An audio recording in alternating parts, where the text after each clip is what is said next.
Welcome to the Grow Your B2B SaaS podcast.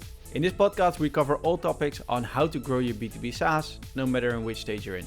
I'm Joran Hoffman, the host of the show and the founder of Redditus, which is a B2B SaaS that helps other B2B SaaS companies to set up, manage, and grow an affiliate program.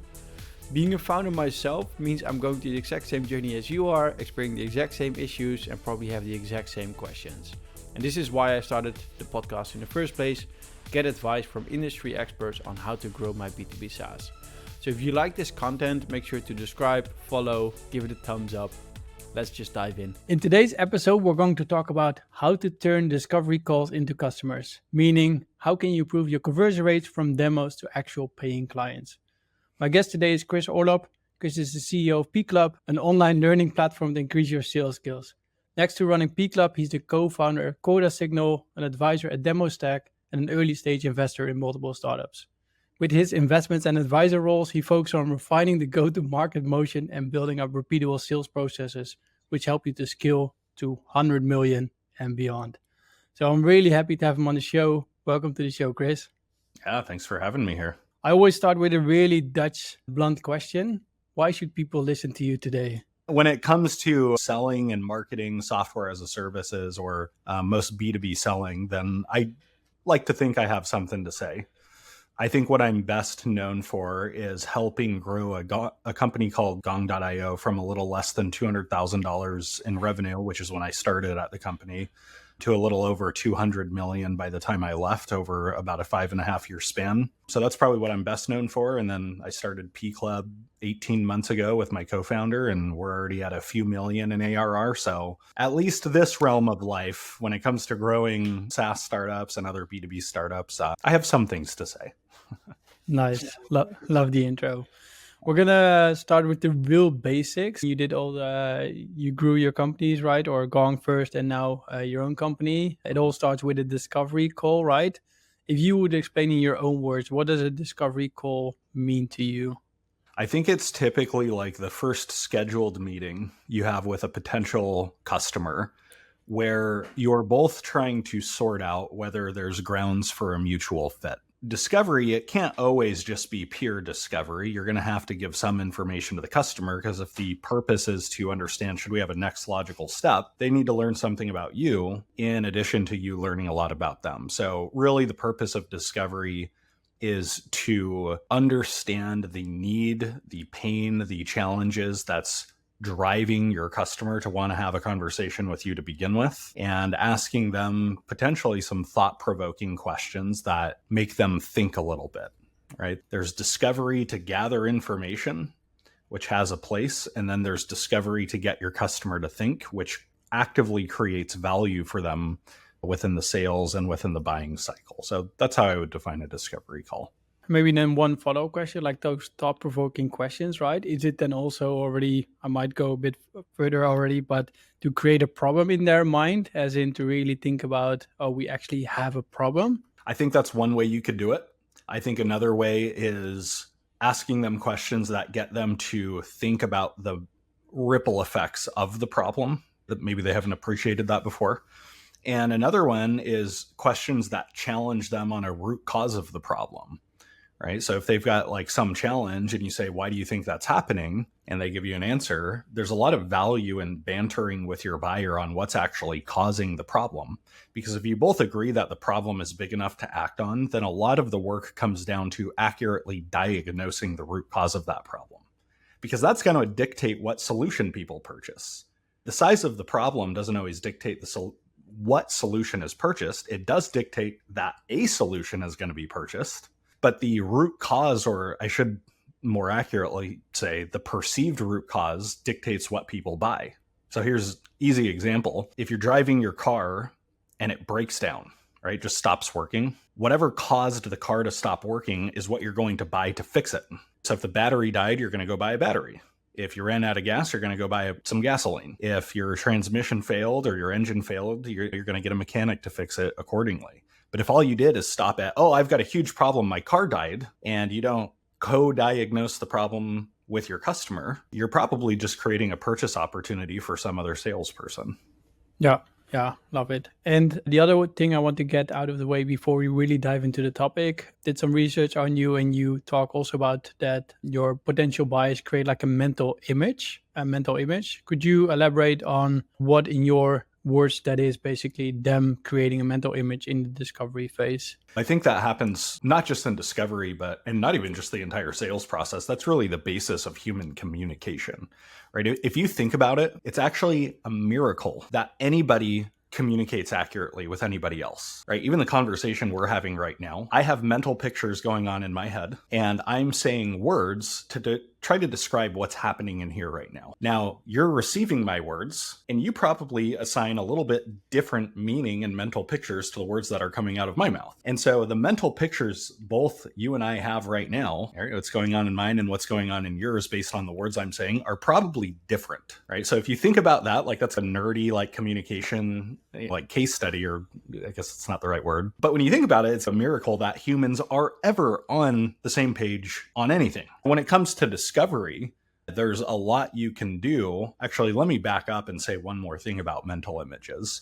The reason you probably asked about mental images and the reason they're so powerful is mental images drive emotion, right? Different mental images that are happening in your mind drive different chemical reactions to squirt throughout your bloodstream. Different emotions drive different behaviors. And then those behaviors lead to a purchase or a lack of purchase. So all behavior change starts with a mental image. And so when you ask a customer a question like, what are some of the negative ramifications this challenge is having on your business? All right, if you're talking about like a problem, and then they start to imagine those things because you ask the question, the intensity of their pain starts to increase because now they're imagining painful ramifications, and emotions follow the mental image, and then behavior often follows that. And so you're almost, I don't want to say artificially because that makes it sound manipulative. It's not. It's actually you're doing a service, but you are creating a mental image in your buyer's mind, which creates emotion, which more often than not leads to them taking an action that you hope they take.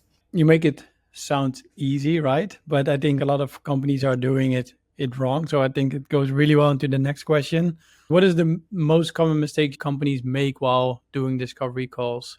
I think it's stopping too early. Let's say you were trying to buy PClub from me, right? Let's say you have 10 reps or so. And I said, tell me what motivated you to have this conversation with me, right? What's going on? And you said, I really need to improve my rep sales skills. Most salespeople, most founders, whatever, they're just going to stop right there and go, great, I can help you with that. And they're going to start demoing their product. The problem with stopping there is I didn't find a problem at all. I found a solution. If you said something like, I need better sales skills, that's not a problem. That's a desired solution. You sell affiliate marketing software, right? Yep. So if you were having a discovery call with a marketing-oriented founder or a marketer, and they came to you and you said, what, motivated you to look into our software? And they said, I just really need to get better at affiliate marketing, or I really need to put an affiliate marketing program in place. And you're like, great, let me show you a demo. You don't know what they're actually solving for. If you then started to peel back the onion and understand the need that's behind the need that they just expressed, and you said, tell me a little bit more about that. What's going on in your business that's driving you to want to invest in an affiliate program to begin with? They might say something like, our revenue has flatlined, right? Like we've been selling to a warm audience and we're starting to tap it out. And there's a big piece of our audience that's cold that we haven't really tapped into. So we need to expand our reach, right? And affiliate, that's how we see us doing this. And if you ask one more question, you said something like, what happens if you aren't able to do that? They go, I can't scale my business. I'm going to be doing $100,000 in MRR a month for the rest of my life, and I'm trying to build a 9-figure company. So that's one example, is like the biggest mistake, and everybody does this, unless you are very well trained on discovery. Most people just stop at the surface level, and there is gold behind being able to tactfully start to peel away what's actually going on beneath the surface. Yeah, and I think I have 2 follow-up questions. I think a lot of people stop because they don't want to keep asking question over question. I think we all been also on the other side of discovery calls, where if people are almost doing an interview on me, you think about, I just want to see the solution, or I just want to actually have a conversation instead of answering all your questions. Yes. Lots of ways to get around this. So the first piece is it starts with expectation management, right? How did you set the agenda for that call? Because if you didn't set an agenda at all and you just launch into a bunch of questions, of course, somebody's going to be irritated. But if you instead at the beginning of the call say something like, look, I'm sure you have a bunch of questions for me and you want to learn more about what we do. I've got a number of questions for you as well. So how about we do this? How about we play a little bit of a game of tug of war, right? Let's spend the first half understanding what's going on in your world and your needs. And then I can start to fill you in on what it is that we do and whether we can help. So when you do something like that, you start to get around the irritation because people are like, okay, he or she is going to deliver value to me in this conversation. Fine. That's the first thing. The second thing is even if you do that, you can still irritate buyers because just asking question after question is emotionally exhausting if you don't do it the right way to the buyer. And so great salespeople will use softening language and other techniques to emotionally grease the wheels of the conversation. And so here's an example. If I asked you what motivated you to look into PClub, and then you told me, and then I ask another question, on my third question, I'm probably going to say something like this. Hey, this is almost going to sound redundant because I've already asked you a couple questions, but do you mind if I go one level deeper with you? When I ask for permission to keep going, it greases the wheels, right? Buyers can emotionally exhale and they're willing to play ball with you a little bit more. So that's one technique. A couple others are regularly summarizing, right? After every 3 or 4 questions or so, you should stop. You should take a step back and say, so let me make sure I understand where you're coming from, spend about a paragraph summarizing exactly what they said, and then saying, did I get that right? Summaries like that act as lubricant for a conversation. They prevent you from wearing out your welcome from asking too many questions. So the wrong way to do it is ask 7, 8, 10, 12 questions in a row with no softening language. Yeah. The right way to do it is every few questions, use some softening language, ask a permission-based question, or summarize so that you can continue without irritating another person. Love it. And all these, I guess, if you're really going to drill down and really peeling the onion, as you mentioned, is it also a good way for you to qualify if somebody's actually really relevant? Because nowadays... For sure. One of the things I didn't really understand early in my sales career was the value of disqualifying. Yeah. Right? If I ask 3 or 4 questions and there's just not a lot of pain there, right? They don't have a big problem. 10 years ago, I would have been in convince mode. I would have been trying to convince them that they do have a problem and I can actually help them. Today, my posture is very different. In fact, I just had a conversation like this a couple days ago where if I get the sense that they have a lukewarm problem, right? There's just not a lot of intensity. I'll call them out about it in a nice way, but I'll say, hey, can I check something out with you? Notice the permission-based question before I go into it. Can I check something out with you? And they're always going to say yes. And you say something like, I am getting the sense that you don't really have an intense enough challenge that I can help with, right? I'm getting the sense that this is mildly interesting for you, but you're going to forget about this challenge entirely a week from now when your Slack is lit up like a Christmas tree and people are pulling you in a bunch of different directions. Do you think I'm right? And some buyers will be like, yeah, I think you're right. I think we should just put a pause on this entire thing. In which case I'm like, thank you. You just saved us both a ton of time. Now, occasionally, and you shouldn't use this as a technique, you're not trying to play a takeaway game. You're just being authentic with somebody. But occasionally, maybe 10 or 20% of the time, a buyer will then open up. They'll go, no. I get why you're perceiving it that way. Let me tell you what's actually going on. And then they'll tell you the thing, right? The need behind the need. In which case, now you might have something. Yeah. And it's maybe also because you pause them, right? As in, the problem is not big enough. We don't have to do this. Then they think, yes, I actually want this. And then they really dive into it. Love it. Exactly. Yeah. We started with the mistakes, right? If you would go into a company or you would do it, for example, again, if you would set up the process internally for PClub, what would be the steps or what would be the strategy you would take to really set up the discovery calls in I think a good way? It depends on where the lead is coming from. Because I think you want to start discovery with an outbound lead differently than how you start discovery with an inbound lead. Right? Because if I went outbound and I booked a meeting by cold email or something like that, and I get on the discovery call and I say, what motivated you to look into PClub? They're going to be like, what the hell are you talking about? You sent me an email. Now, if I ask that same question to somebody who came inbound on my website, it's a great question, right? Now they're like, oh, we're looking to improve our sales skills. great. Tell me more. What conversations are happening inside your business that led you to want to improve your sales skills? By the way, that's how you start discovery with inbound. If they come to you, you just ask them what motivated you to look into what it is we do. And then after they've started to answer, you go back in time with them, right? They have explained we need better affiliate marketing software or whatever the case is. You say, great. Typically, we can help with that, but let me go back in time with you for just a second. It sounds like you probably defined this problem a week or 2 weeks or some time ago, right? I'm guessing you had a meeting with your colleagues or something that one action item was to explore affiliate marketing software. And what did that conversation sound like? What was the original challenge that made you want to explore this? So that's what good looks like when it comes to kicking off discovery for an inbound deal. Outbound, totally different, right? You can't say what motivated you to show up to this meeting or whatever. It's more about earning the right to ask questions. And so that might sound something like this. Look, what you don't want from this call, I'm sure, is for me to just jump in and start asking you 20 questions. So how about this? How about I spend the next 4 or 5 minutes getting you up to speed on some of the challenges that we solve, so you have context. And then if it makes sense, then we can transition into starting to understand some of the challenges you might be having in your business. Does that feel fair? And usually they're going to be like, yes, I was really hoping you weren't going to just dive in and start pummeling me with questions. And then you spend 4 or 5 minutes telling them a customer story. You say, all right, let me tell you the story of Akinio, which is one of our customers. They originally came to us because they were struggling with multi-threading.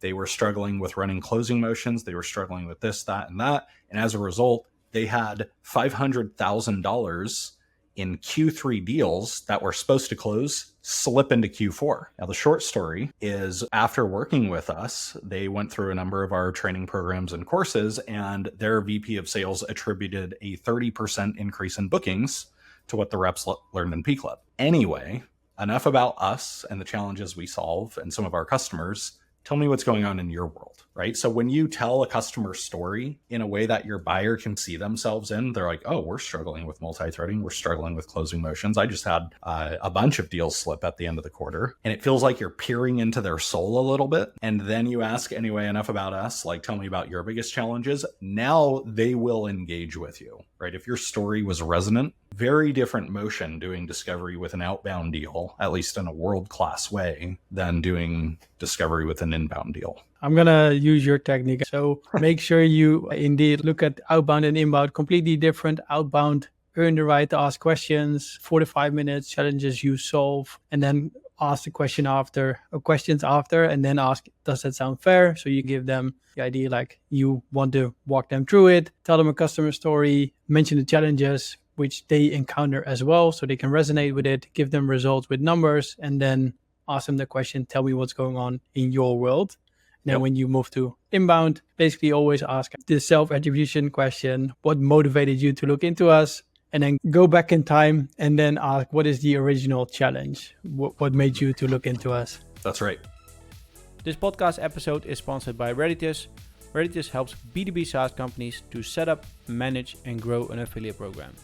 In short, it means you're asking other people, affiliates, to promote your SaaS. You would only pay the affiliates a kickback fee when they deliver you paid clients, making it a very cost-effective and scalable way to grow your MRR. See more at getreditus.com. If you then look at discovery calls, because now we only talked about like the questions you ask, the process you follow. What do you think about showing the product in the first call? Is that a no-go, or is that something you would do? I think it depends on your selling environment. A lot of sales leaders and sales trainers, some of them are very opinionated on this, right? They're like, you should never show your product on a first call. And some are like, you should always show your product on the first call. And I think they're talking past each other, because I think it depends on your market and your selling environment. So at PClub, for example, we never show the product on the first call, but that's because that's not how our buyers buy, right? Our first call is a discovery call, but the way we position it is we're going to do a skill analysis with you. We're going to spend the next 30 minutes getting really clear on the skill gaps that you're seeing in your business, and we're going to share with you the skill gaps we're seeing out in the market.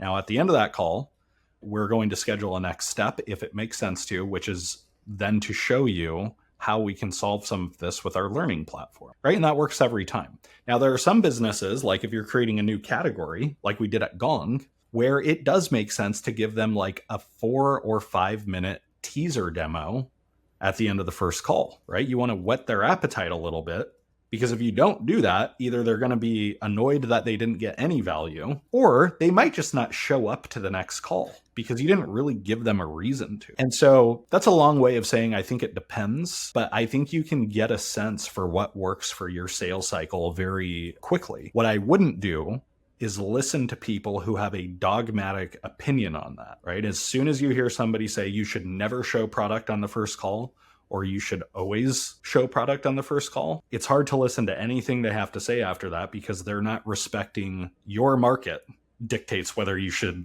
show product on the first call or not. If you would give advice, I guess, to other founders is try what works in your market and figure out like if they really need to see the product to get to the next call or if they don't. Yeah, so everybody knows about ChatGPT now, but let's rewind 18 months when nobody knew what ChatGPT was. It would be a huge mistake to not show ChatGPT on a demo if you were selling it, because it would blow people's minds. They'd be like, oh my God, this is amazing. If you were like, hey, let's talk for 30 minutes about all the manual processes in your business, and you never show like this amazing product that even just for 2 minutes, right? Sometimes when you show the art of the possible, it opens up buyers to think about what challenges they can solve, and it opens up the discovery conversation. So it just depends on what you're selling, who you're selling it to, your market's level of education about your solution, a number of factors like that. Yeah, I love the phrase, show the art of what's possible. If we go to the goal of a discovery call, like what is in your opinion the goal of that call? What should be the next thing you want, or what should be the thing you want to achieve from that call? I think number one, I want to make sure there are no disqualifiers, right? And that's going to be different for every business. But did I learn something that makes it so I can't serve them? That's the first one. A lot of times you can take care of this through research rather than actually the discovery call. The biggest thing you're trying to achieve is just, do we have grounds for doing business together or not? And to me, what that is, do you have a high priority problem that I can solve? Both of those things have to be true, right? If it's a problem, but it's low priority, doesn't make sense for us to continue because you're just going to keep procrastinating on this. If it's high priority, but I can't solve it, doesn't make sense for us to continue because you are going to act on this, but it's not going to be by buying my product. And so those are like the two criteria, right? You're looking for the business problem. And what makes something the business problem is it's a high priority problem. That's one. And two, you can solve it. Yeah, because in the end, if you will continue and they will purchase, they will have a big problem they want to solve. So they will invest time in the product. And in the end, they will be better clients as well. Regarding the first thing you said, disqualifiers, like two already in research. Like a lot of companies allow, for example, to book a demo on the site, right? If you did the research before the call and you already identified they're not actually a good fit for us, what would you do? Just email them already, reject the invite, or? Depends on how certain you are. If you are 10 out of 10 slam dunk guaranteed they're not a good fit, then I would just shoot them an email and be like, hey, I looked you up. I did a little bit of research. I want to save you some time. This isn't going to be a good fit. You only want to do that if you're 100% certain. If you're only 90% certain, though, then I would still get on that call and I would start the call by sharing those reservations and seeing if you're wrong, because you might be. And if you were wrong and you chose to email them, then all you did is push them to a competitor. Fair point. We dived into the mistakes. If we turn things around, are there any best practices regarding doing a discovery call, which, like, to come back to the topic of the podcast, like to increase the chance of turning the discovery call into paid customers? Any best practices you can share here? I think some of them we've already covered, right? Like agenda setting is important because it dictates the expectations. Kicking off inbound versus an outbound discovery calls and doing those two differently. The next thing is uncovering the need behind the need, which we've only touched on, but let's go deeper on that for just a second, because that is probably the most important thing to get right. And so I'll give you an example. 5 or 6 years ago, I had a discovery call when I was working at Gong. I was in the room with one of my reps, and we had a buyer come inbound to us. And the buyer was two people. It was a sales enablement manager, and it was the SVP of sales at the same company. And we said, what motivated you to look into Gong? And the sales enablement manager, right, this low-level person, took over the conversation, and he was like, we need visibility into sales conversations.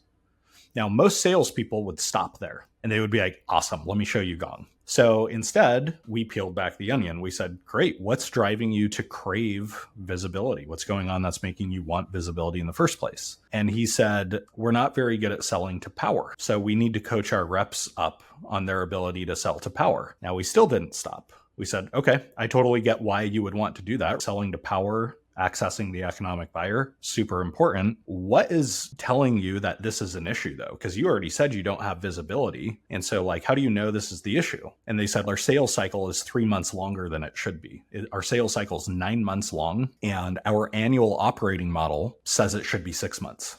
So we've got a 3-month gap. So now we're at a problem, right? We've went from like surface level desired solution to an actual problem, but we still didn't stop there. We said, and notice the softening language and the permission-based questions. We said, hey, can I ask you like a super redundant question? And they were like, yeah, sure. And we said, I understand the value of wanting to shrink your sales cycle. Don't get me wrong, like I get that. But I also have to imagine you have 10 or 12 problems going on that you could be solving. And so what's going on in your business that's driving you to prioritize the sales cycle issue above almost everything else? Now, the SVP of sales took over the conversation. Power took over the conversation. That's something that happens a lot when you start to get to the core of the onion. And she goes, we have a cash flow issue. When we close a deal, we close it on net 60 payment terms, which means when we close it, it takes another 60 days for cash to hit our bank, which means we have an 11-month cash cycle. From the time we start a sales cycle to the time cash hits our bank, it's 11 months. And that's putting the entire company in a cash crunch.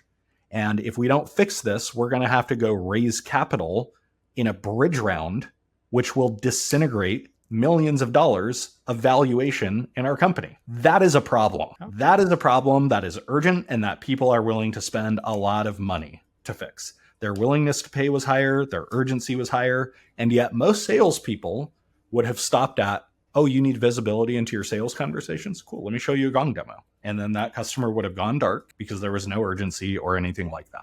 If you could only get one thing with discovery, there's a lot you do need to get right. Don't get me wrong, but this is probably the most powerful thing, is understanding the need behind the need. And the most simple way to do it is to ask the question, what is going on in your business that's driving you to prioritize this, right? Once you've started talking about like the surface level problem, try asking that question, what's going on in your world that's driving you to want to prioritize this?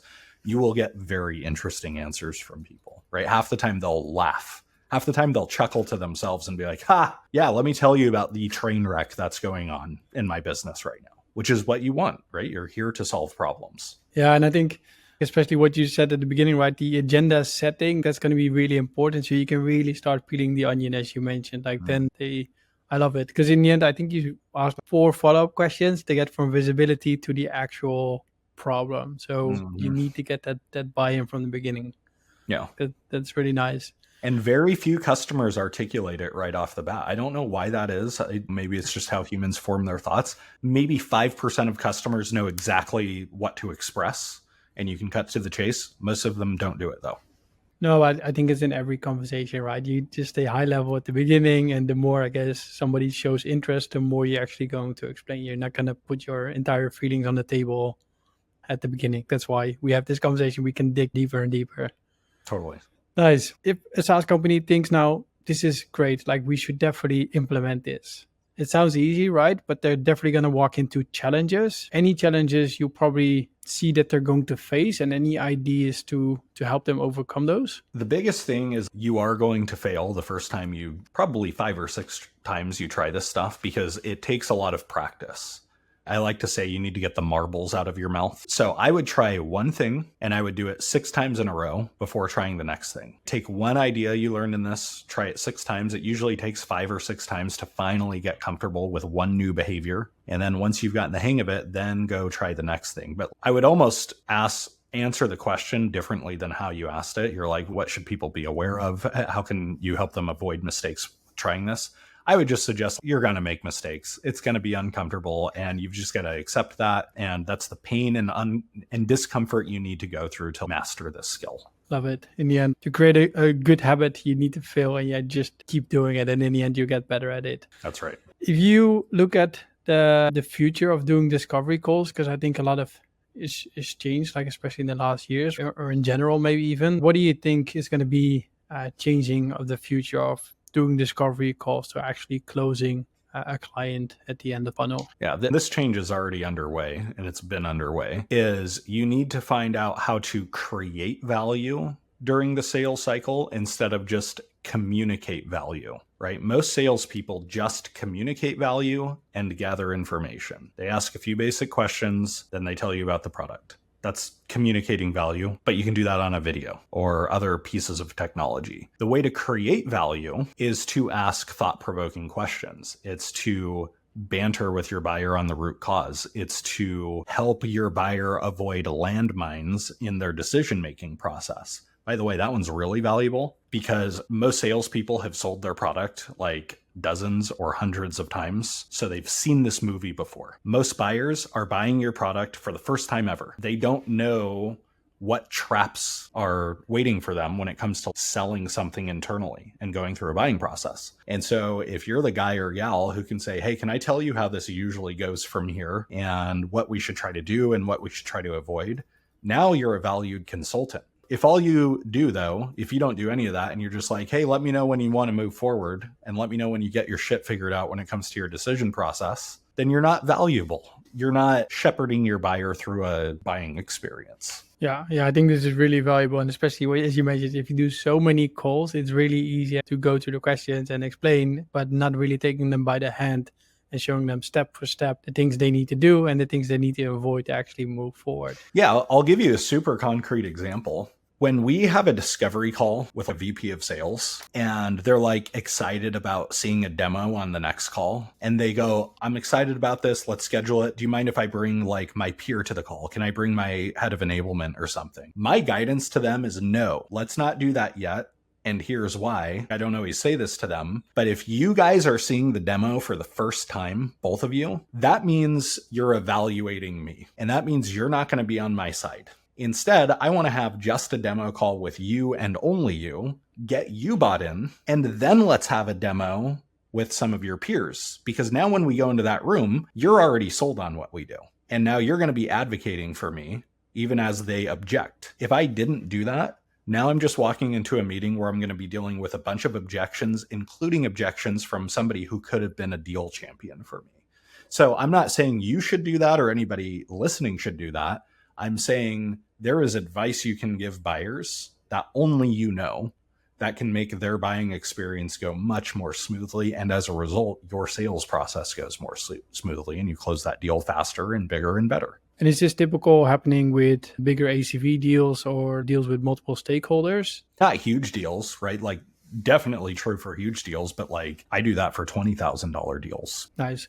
We're going to dive into the final 4 questions. They're almost getting famous nowadays. So when we talk about discovery calls, what kind of advice would you give somebody who's just starting out and growing to 10K monthly recurring revenue? I would say spend most of your time learning everything you can about your buyer. Put sales technique aside just for a minute and become an expert on your buyer to the point where you can peer into their soul. That's one of the most valuable things that you can do as a sales professional is know your market. Right? What are their fears, frustrations, hopes, dreams, aspirations? What are some of the conversations they have in their head as it relates to your value proposition? That's the best thing you can do. If you have that knowledge and then you learn discovery, it becomes so much easier. If you're great at surface level discovery, but you don't know your market, you're still not going to have great discovery calls because you won't know what to ask next. Yeah, and in the end, I think in this phase, if you really can peel the onion, as you mentioned, then you can also build a better product, which is going to fit their needs better in this particular phase. Let's assume we just passed the 10K monthly recurring revenue. We're going to make a big step. We're going to grow to 10 million ARR. What kind of advice would you give a founder here? I would think they need to standardize their sales process. So 10K MRR, you don't need a standardized sales process. You don't even have product market fit at that point. Right? Or maybe you just have an inkling of product market fit. As you start to scale, once you hit, say, $3 million in ARR, now you're starting to scale, you need to have a predictable, repeatable sales process that a 25-year-old kid can follow. So here's how we do our first call. Here's how we set it up. Here are the questions we ask. Here's what we're trying to do. Here's what our second call looks like. Here's what our third call looks like. You can color outside the lines a little bit, but here's your compass. This is your roadmap for closing deals. And then putting a sales management team in place so that they can, I don't want to say quality check, but for lack of a better word, quality check the sales team to make sure they're following a process. And if the sales team isn't following the process, understanding why. Do they think the process sucks? That's a problem. Maybe you need to change the process. But it's really hard to scale if you sell B2B to 10 million, 20 million and beyond if you don't have some standardized stages of your sales cycle and exit criteria you're trying to knock off during each one of those stages. Yeah, I love it. And I think the processes will change. Like at the beginning, you will need to keep iterating them based on what you said, but make sure that people can actually follow. When they come in, they know exactly what to do. Yeah. And it's never perfect. Your whole sales team is not going to follow your sales process to perfection. Like success and sales are messy things. But you need to have the foundations in place. And hopefully we're following at least 70% of the process. Nice. Then we just zoom out and you would give more general advice towards other SaaS founders, no matter where they are in the journey, but at least they're growing their SaaS. Anything you can say to them? I would say spend at least 60% of your time in sales and marketing. I think most SaaS founders really underappreciate how much you need to lean in on customer acquisition and sales and marketing. And a lot of SaaS founders are engineers or product people. And a lot of times it takes them years to get to even just $1 million in ARR because of that. Me and my co-founder, we're lucky, right? He's a CTO. I'm the CEO. He didn't spend any of his time really on sales and marketing. He doesn't have to though, because I do. But if you don't have a co-founder who is great at sales and marketing, you better become that guy. Because if you don't, you will be held hostage by somebody like me, who is very good at sales and marketing, and you don't want to be in that position. Yeah, love it. Final question. What is one thing you wish you knew 10 years ago? I think it would be people don't buy because of ROI. They buy to relieve significant pain, and then they need ROI to justify it. But people do not buy because of ROI. I used to think ROI I used to think I could say, hey, let me do this ROI calculator for you. And it would like logically convince somebody into wanting to buy because I'm selling to a business. Isn't business all about money? Turns out, no. Business is run by people and people are irrational and emotional. And so had I understood some of the concepts we've talked about today about understanding the need behind the need and the pain, and then talking about ROI. I'm not saying never talk about ROI, but people do not buy because of ROI. They just need it to justify their purchase, both to themselves and other people in the business. This one sit in my mind because like in the end, this is exactly what we're selling. For example, like we really help them to grow their MR. Well, you might, but that's not just ROI. That's emotional. Yeah. Right? If they're struggling to grow their ARR and their business is flatlined or they can't make payroll or they're just like worried about making payroll, that's pain. Logical, hey, spend $5, get back 15, and that being it's for its own sake, you've got to find the emotional hot button. Revenue, it turns out, almost always has an emotional hot button to it. So you're in good shape there. Nice. If people want to get in contact with you, Chris, what should they do? You can follow me on LinkedIn. You can connect with me on LinkedIn as well. I probably have a backlog of about 5,000 connection requests, so I might not get to you. You can even reach out to me too. I don't respond to everything, and I think people get that, right? If you have a big following, I can't respond to everything, but I would still invite you to reach out to me because maybe I will. And at the very least, follow me on LinkedIn. And if you're looking to dramatically improve your SaaS sales skills, go check out PClub.io. Exactly. I think for people who love this show, which I definitely did, check out PClub.io, check out the profile of Chris. We're going to link him in the show notes. So we're definitely going to make sure people can find you. Thanks again for coming on. If you're listening to Spotify, make sure to check the poll we have and the question we have. Love to hear your feedback so we can keep improving the podcast, and make sure to hit subscribe. Thanks again for coming on, Chris. Thanks for having me. It was fun. Thank you for watching this show of the Grow Your B2B SaaS podcast. You made it till the end, so I think we can assume you like this content. If you did, give us a thumbs up, subscribe to the channel. If you like this content, feel free to reach out if you want to sponsor the show. If you have a specific guest in mind, if you have a specific topic you want us to cover, reach out to me on LinkedIn. More than happy to take a look at it. If you want to know more about Veritas, feel free to reach out as well. But for now, have a great day and good luck growing your B2B SaaS.